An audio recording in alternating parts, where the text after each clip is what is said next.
This movie is brilliant. It is grief and trauma bottled up in like a 1 hour, 40-minute package, but it is brilliant.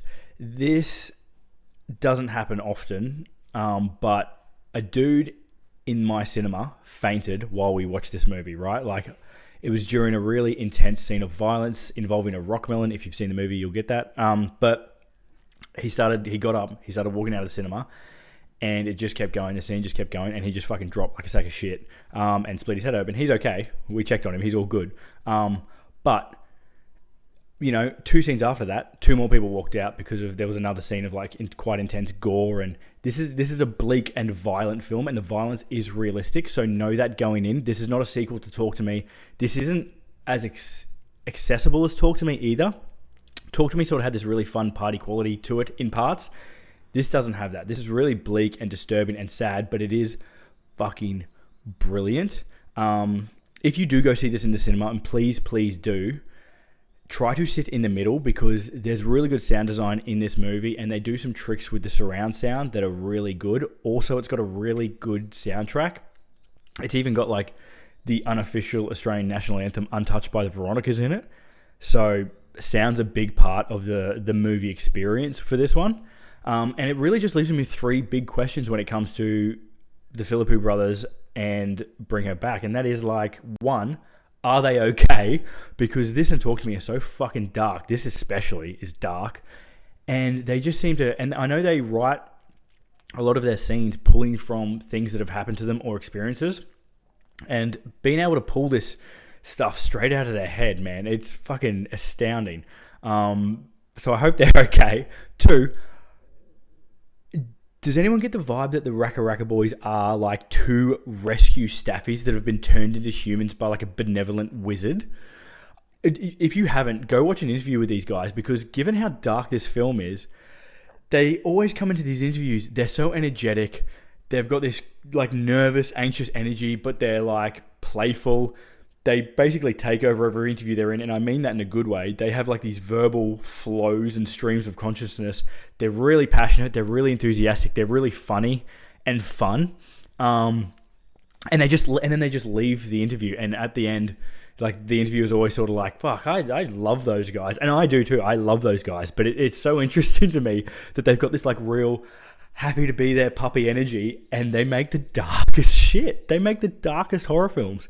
It's great. I just love these dudes. And the third and most important question is, how the fuck are they doing this? How do they keep doing this? Like, Talk to Me was a 10 out of 10 film for me. Like, as in terms of horror, it's a 10 out of 10 film. Almost everyone I talk to also likes Talk to Me, which is rare when it comes to horror. And the sophomore slump is a thing. And that doesn't mean, if that happens, it doesn't mean you're a bad director or anything. It happens to lots of people, lots of great directors. Jordan Peele, who's one of our greatest horror directors, he made, I think most people will agree, Us was a big step down in quality from Get Out, right? Both fine, good films, but like Us is far lower. And these guys just fucking, these Ronald McDonald obsessed, sweet Greek lads from Adelaide just knock it out of the fucking park again. Again, they knocked it out of the park. It's another, I think it's another 10 out of 10 for me. I do think this is a more technically sound film, and they've obviously gotten better in their craft since Talk to Me, even though that was amazing as well. But this is not as accessible as Talk to Me, so please know that going in. But the gore, the sound, the little clues, the mystery of this film, the Sally Hawkins of it all. This is a dark, disturbing movie. It's also one of the best things, probably the best thing I have seen this year. And let me tell you why without spoilers. Bring Her Back follows a pair of teen siblings in Piper and Andy. They recently lost their dad in a tragic accident. They were unable to resuscitate him. Keep that in your pocket for later. I will talk about that. Piper has severely impaired vision. In her words, she can only see like lights and shapes. And from scene 1, you know that Andy has sort of, because of that, taken a protective role of her. You can see that a lot of his time and energy and love is reserved for caring for Piper. They are, because they don't have any parents, they are sort of pushed into the foster care system first separately. It looks like Andy's going to be on his own and Piper's going to be on her own. But after some arm twisting, they decide to place them together in the house of a woman named Laura. When they get there, Laura gives Piper this really sweet, very motherly welcome. She does not give that to Andy, right? And the two are surprised to find that Laura is also caring for another foster kid named Ollie, who has all the charm of Damien from The Omen crossed with a junkyard dog. And as they are trying to deal with their grief and their new very weird living situation, they start to work out that things are a bit off in the house, and the kid ain't all right. This movie is a stone cold banger, right? It's a sad boy banger, but it is a banger nonetheless. Where do I start with this movie? The acting is phenomenal in this movie, especially given that most of them are young. Most of the cast is young in this movie. Billy Barrett as Andy, he was just great. He plays this perfect protective older brother. You can tell he's a bit rough around the edges. He's got into some trouble in his day, but you can tell he also just fucking loves Piper. Within like 2 minutes, me and my mate turned to each other and we were like, we love Andy. He's just so great. And Piper, Sora Wong, who's playing Piper, this is her first role. That is unfathomable to me because she's magnificent. Her and Andy feel like real siblings, and their relationship is built on trust and so much love and a bit of teasing, friendly sibling teasing. So when that relationship wobbles at all in this film, you feel it. You feel it in your heart. Like, it fucking hurts. And it's such a wonderful basis for a domestic horror film. Sally Hawkins, this performance from Sally Hawkins, if you don't know who Sally Hawkins is, she is Mary Brown in Paddington. She's also Ginger in Blue Jasmine. She terrifies me in this movie. And just think about that for a second. Do you know how scary she has to be Paddington, like in Paddington as Mary Brown, and then also scare the shit out of me in horror? Like, that's how much range she has, right? This is a Toni Collette from Hereditary, Kathy Bates from Misery level performance as far as I'm concerned. And she plays Laura with this, like, you feel like she might have been a bit of a party animal in her day, but then she might have gotten into one of those like emotional personal development cults that are around, you know, like, she's just got this weird vibe. And lots of the mystery from Sally lots of the mystery of this movie comes from Sally, right? You were playing red flag, green flag the entire movie with her for the most part, and it is like, she's so good. She makes so many great choices with her physicality and her space to carry. Like, you can tell who she likes because she sort of drapes herself over them, and it's really uncomfortable. She's so good in this. Goddamn, Sally Hawkins is good in this. But the surprising heavy hitter on the call sheet for this movie was Jonah Wren Phillips as Ollie. He plays the ultimate creepy kid for me now. Like, he's supplanted Damien and Gage and Toshiro from The Grudge. He's unbelievable, and he's mostly mute in this, so it's a lot of physical acting. Jonah is a Muay Thai fighter. He's had 2 or 3 fights. And as someone who's practiced Muay Thai for like almost a decade now, big fucking ooey. Jonah, you get a big ooey, because this is such a performance, right? Like, if I had to stand in the ring with Jonah after seeing this movie, I might be grabbing that fucking towel, because he's creepy as shit. He's just wonderful in this. What an absolute performance. And all the characters are so well written, and there's a lot of development, and it just makes the stakes of this film so fucking high. The emotional stakes of this film are so fucking high. This movie is creepy with a capital C, right? Like, no jump scares, no bang bang, James Wan style scares in this movie. It is just slow, creeping terror from about 40 minutes into right to the end. There are scenes in this movie where like the thing that is horrifying is slowly walking towards you, and you can't do anything about it. Like, in full view of the camera and everything, it is just slowly running up on you. And by the time it gets to you, your adrenaline and expectations have run wild in your head about what might happen next. And then what happens comes from left field, and you didn't expect that. And it's like, you know what it's like? It's like watching a horrible flower bloom, right? Like you were just watching this thing slowly unfurl, and it is the tension in this film. Danny and Michael juice every frame for tension, and like just like they didn't talk to me, and it's masterful. It is fucking masterful. And they draw on their life experiences to write scenes that they feel are realistic. And they've openly talked about how their grandfather died in their house and their dad tried to resuscitate him unsuccessfully. And one of the things they talk about was like how they remembered vomit being on their dad's face from the resuscitation and stuff, the unsuccessful resuscitation. That scene somewhat plays out in this movie. It's basically ripped directly from their life. It's full on, man. They're masters of it. They're masters of dark tension. Emma Bortigno, I hope I'm saying that right, who is the sound designer in this, did a wonderful job. There's so much thought being put into every single sound in this movie. It's like scientific. There is lots of water in this movie, and the rain feels like fat and unrelenting, right? Which adds a lot to the atmosphere of this movie, and this is a very atmospheric horror film. The cinematographer, Aaron McGlisky, nailed it. Absolutely nailed it. There are sections of this movie that are like VHS style filming.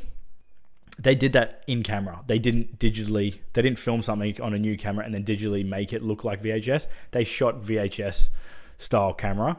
And it adds a horrible, like, you feel like you've stumbled across a snuff film on Rotten.com. For those who know Rotten.com, I'm sorry, you know Rotten.com. I do too. I was there in the trenches. But that's what it feels like. And when they shoot Piper and the scenes from Piper's perspective, they do this really clever thing where they swap out the lenses of the camera, and it's just a bit more like soft, but there are like aberrations in the camera lens. Very clever. And it just adds another layer of connection to the character because you are sort of seeing it a little bit from Piper's perspective. You know when we're getting Piper's perspective and when Piper's being shot, because they change the world to sort of match Piper. And lots of the horror in this movie comes from the fact that horrendous things are happening around Piper, and she is oblivious to it because she can't see it happening. You know, she doesn't know how close she is to danger. It's so many tense moments. The gore in this movie is fucking stellar. If every scene that happened where there was something horrific happening, I felt it in my body, right? Everyone in the cinema was cringing. Everyone. Everyone was like looking away or through the fingers, you know, which is that's what you want. If you're going into a horror film like this, that's what you want. If you thought the bathroom scene in Talk to Me was tough, strap in, my friend, because this is a fucking doozy. There are some doozies in this movie. The RackaRacka boys always did gore almost entirely practical, and this is no different. I think they might have used a little bit of digital effects to touch it up, but it's all phenomenal. There's a really gross belly in this. I know that sounds weird, but there's a really weird belly in this that I'm like, oh, that's like, I don't know why I don't like that. It's all very realistic acts of violence too, which makes it feel more hardcore than something like Terrifier. I love Terrifier, but Terrifier does feel a bit cartoony because you know they're trying to go for like, what would be, let's get a rat in a tube, you know? It feels really over, like the fun about Terrifier is how fucked up they can get. This feels very realistic. And it just makes it feel more hardcore. It's more in the vein of something like Hereditary or The Witch or When Evil Lurks. It's just really dark and miserable and wonderfully horrible. It is a wonderfully horrible horror film. So the issues with this movie pretty much all come down to taste.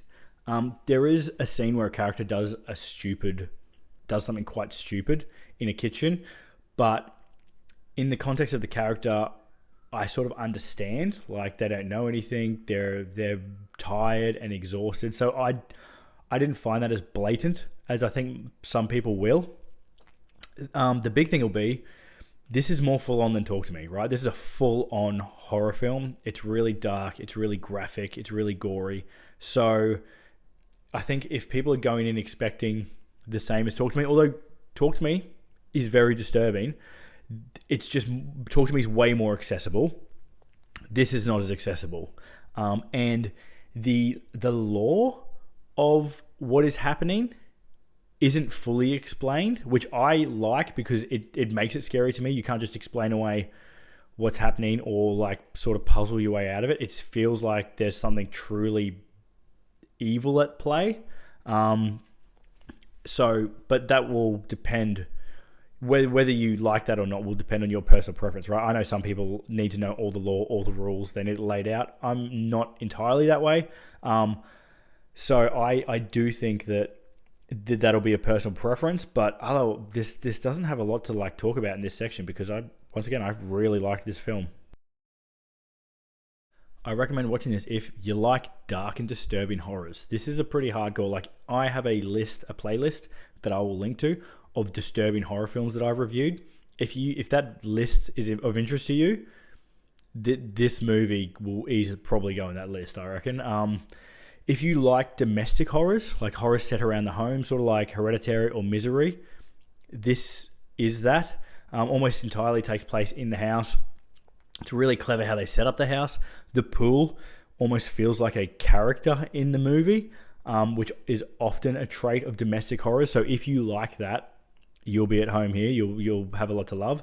If you like Aussie music, there are some absolute pub classics in this film. The soundtrack is so good to the point where, like, me and my mate a couple of us were like, couldn't help but sing along because you're like, oh, I can't believe they put this in there. I can't believe this made it.